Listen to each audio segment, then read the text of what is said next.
Ghostly tales, yet mirrors of human life. Hey everyone! Welcome to Encountering Chinese, Ghostly Tales from Zhai. Today, I'm going to tell you two short stories. The first story is titled Sheng.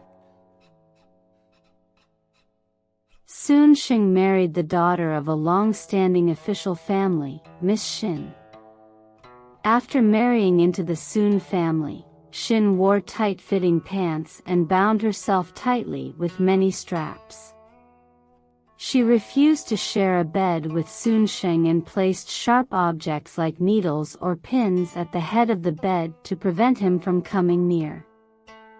Due to being repeatedly pricked by these objects, Sheng had no choice but to sleep on the couch.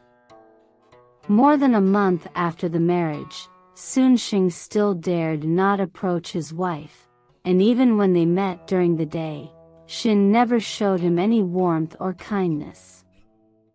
One of Sheng's classmates, learning of this situation, privately told him, "Can your wife drink alcohol?" Sheng replied that she could drink a little. The classmate then jokingly suggested, "I have a way to reconcile your relationship. This method will definitely work." Sheng eagerly asked what the method was, and the classmate said, "Just put a sedative in her wine. When she passes out, you can do whatever you want." Sheng laughed at his classmate's advice but internally admired and accepted the idea. He also consulted a doctor, who advised him to carefully brew aconite in the wine, which would have a hallucinogenic effect. That night, Sheng put the prepared wine on the table, then poured himself some different wine and drank a few cups before going to bed. He repeated this for 3 nights, but Sheng never drank the wine. One night, after lying on the couch for a while, Sheng noticed his wife still quietly sitting on the bed. He pretended to be asleep and snored deliberately. After a while, his wife got up, took the wine from the table, and warmed it on the stove. Sheng was secretly delighted. After some time, Sheng drank a full glass and poured herself another, drinking about half before pouring the remaining wine back into the bottle. Then she smoothed out the bedding and went to bed. Sheng waited for a while, still seeing the lamp burning brightly and hearing no noise. Suspecting his wife might still be awake, he deliberately called out, "The lamp holder is going to burn." When there was no response from his wife, he called out a few more times. Seeing no reaction, Sheng went over and found her deeply asleep and drunk. He climbed into bed and began to cut through the layers of cloth bindings on her body. Sheng sensed this, but she couldn't move or speak, and had no choice but to let her husband take advantage of her before he left. After sobering up, Sheng was disgusted by what had just happened, so she secretly tied a noose and attempted to hang herself. Sheng, hearing gasping and struggling sounds in his sleep, rushed over to find his wife hanging with her tongue extended. Terrified, he cut the rope and helped her back to bed. It took a long time for her to recover. From then on, Sheng began to despise his wife, and they avoided each other. They would lower their heads and not look at each other when they met. For 4 or 5 years, they did not speak a word to each other. Sometimes, when Sheng was laughing and talking with others in the house, she would immediately become cold and aloof upon seeing her husband. Soon Sheng even moved into the study, refusing to return to the bedroom. When his parents forced him to go back, he would stand against the wall until he was so exhausted that he would lie down on the couch, which made his parents very worried. One day, an old nun came to the Sun family and, upon seeing Shin, continuously praised her for being virtuous and beautiful. Sun's mother said nothing but sighed deeply. The old nun asked her why she sighed, and Sun's mother shared all the details with her. The old nun said, "This matter is easy to resolve." Sun's mother, hearing this, happily responded, "If you can make my daughter-in-law change her mind, I don't care how much I need to pay you."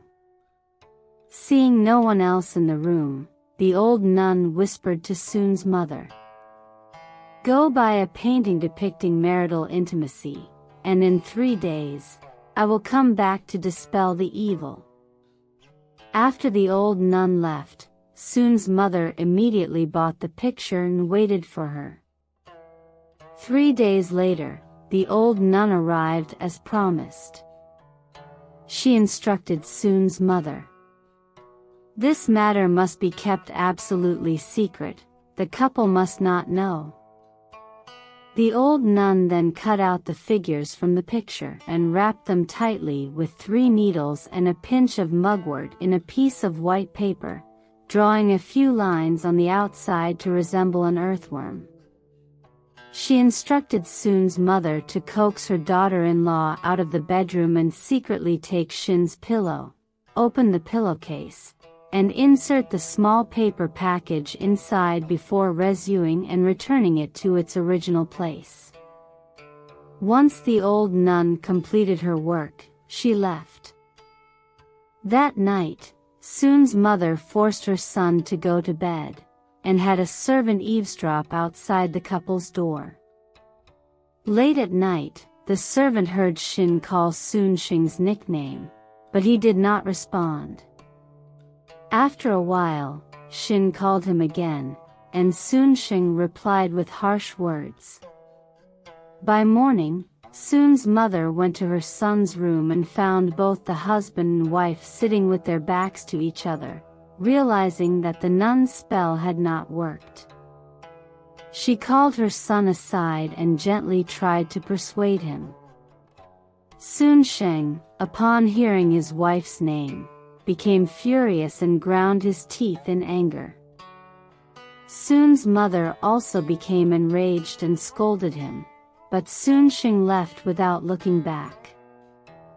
The next day, the old nun came back, and Sun's mother told her that the spell had not worked. The nun was quite puzzled. The servant then recounted what she had heard that night. The nun smiled and said, "Earlier, you mentioned that your daughter-in-law detested her husband, so I only drove away the evil spirits from your daughter-in-law. Now that she has changed her mind, it is your son who has not. I will come up with a method for your son, which will surely be effective."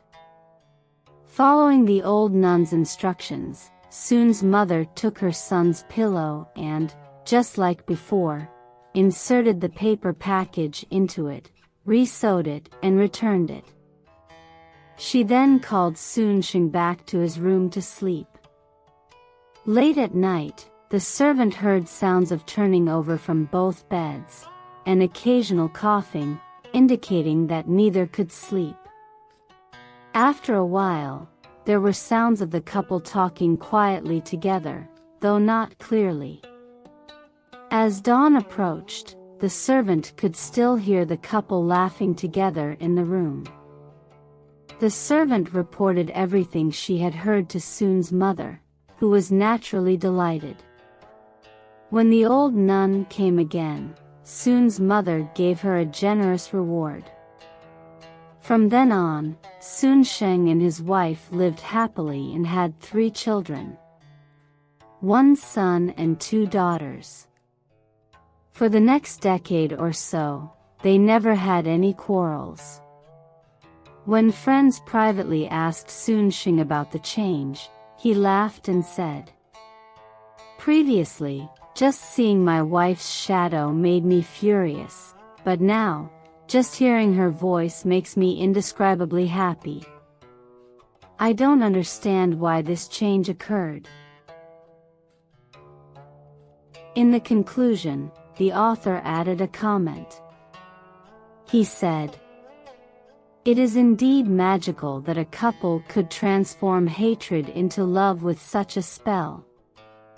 However, if the old nun had a spell to make couples love each other, there must also be spells to cause discord between them.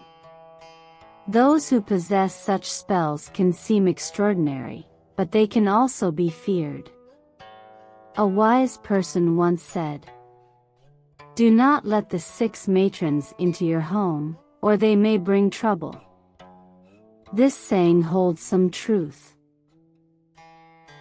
The 6 matrons mentioned in the author's comment refer to women in ancient China engaged in 6 specific professions. Tooth matrons are women who arranged marriages or found maids and concubines for wealthy families. Matchmaker matrons are women who specialized in arranging marriages. Shaman matrons are women who performed rituals and spells to drive away evil spirits. The old nun in the story falls into this category. Brothel matrons are women who operated brothels. Medicine matrons are women who sold medicines for miscarriage or abortion.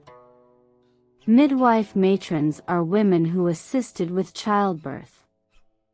Women in these professions were often privy to private matters of many households and, due to the nature of their work, might spread others' secrets or cause harm. Consequently, in ancient China, women in these professions were not socially accepted, as reflected in the author's commentary. The second story is titled Mirage. Mount Huan's Mirage is one of the 8 scenic spots of Sichuan County, yet it often goes unseen for several years at a time. One day, Mr. Sun Enian was drinking with friends at a tavern when he suddenly saw a solitary, seemingly ancient tower rising on the mountain's peak. The tower reached up to the sky, and everyone looked at each other in surprise and confusion, pondering the absence of such a grand temple in the vicinity. Soon after, several dozen palaces appeared near the tower, with green roof tiles and towering eaves. They realized that what they were seeing was the mirage of Mount Huan. After a while, they saw tall city walls with low parapets equipped with shooting holes, extending for 6 or 7 miles, forming a complete city. Within the city were buildings resembling pavilions, large halls, and bustling streets, all vividly detailed, with countless structures. Suddenly, a strong wind swept through, stirring up dust and obscuring everything. After a while, the wind ceased, the sky cleared, but everything had vanished, leaving only a tall building standing alone in the sky. Each floor had 5 open doors or windows, with each level having 5 transparent sections revealing the sky behind the building. Mr. Sun Enian counted layer by layer, finding that the higher he went, the more blurred the transparent sections became. By the time he reached the 8th floor, the transparent sections had become tiny specks, any higher, and it became dim and elusive, making it impossible to count the floors. Moreover, they could see people moving about on the upper floors, some leaning on the railing, some standing, each in different poses. After a moment, the building gradually became shorter, and they could see its roof clearly. Soon, it transformed into an ordinary pavilion, and then into a large house, eventually shrinking to the size of a fist or a bean, and finally disappearing altogether.